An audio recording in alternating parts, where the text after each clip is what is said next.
Alcalde yung kapatid ko. Singer pa na yun. So Chris, ano po yung mga achievement natin for this year's Cinemalaya? Well, what makes Cinemalaya unique this year is, of course, yung long-deserved, much-deserved focus on the short film. The short filmmakers as a form, as a unique form, no, in filmmaking. Pangalawa siguro yung ating pag-introduce ng Asian films. Yung Asian film platform. Although hindi ganun kadami yung audiences, we thought that the audiences who came in were encouraging enough na to make us do it again next year. And hopefully, magkakaroon ng mas maraming audiences ito. Pero may pangailangan talaga na magkaroon ng education din sa ating audiences to introduce them and to make them appreciate that these films are as good, are as engaging, are as exciting as the Philippine independent films.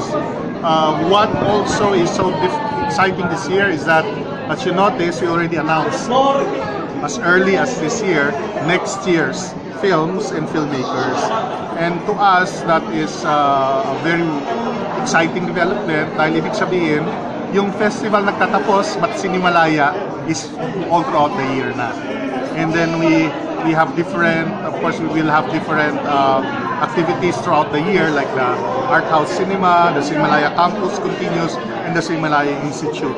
With all of those activities, we're practically doing Cinemalaya the whole year, with the festival being the most intense period.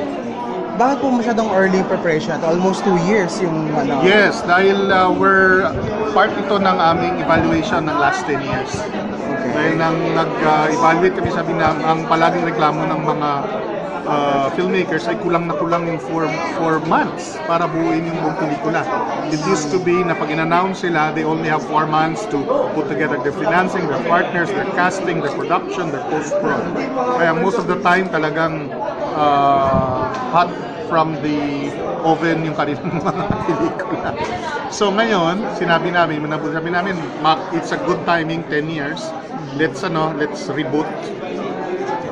Balik, wag muna tayo mag-kulay this year, but this will give us time to restart the whole system para mabigyan ng buong taon ng ating mga filmmakers. So hopefully, the filmmakers take advantage of this full on, and come up with even more excellent, higher quality films. Sir, yung funding po, the same pa din? No, we increased the funding.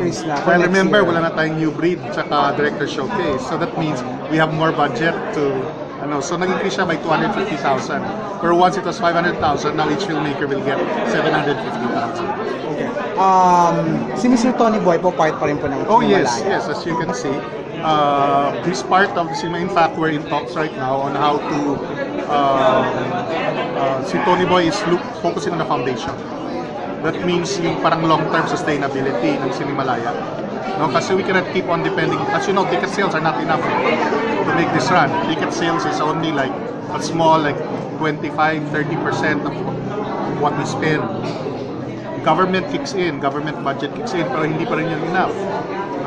So we have to look for other ways para mapuno yung budget so we can keep continuing Cinemalaya. Kasi the strength ng Cinemalaya is that we can risk it That's why maraming we can risk, we can take a lot of risk in terms of content, storyline, treatment, dahil hindi siya market-oriented. Diba? Yung hindi mass market-oriented.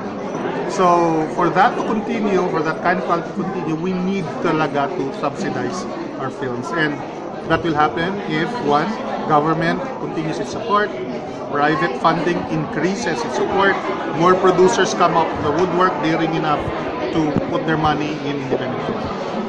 May mga additional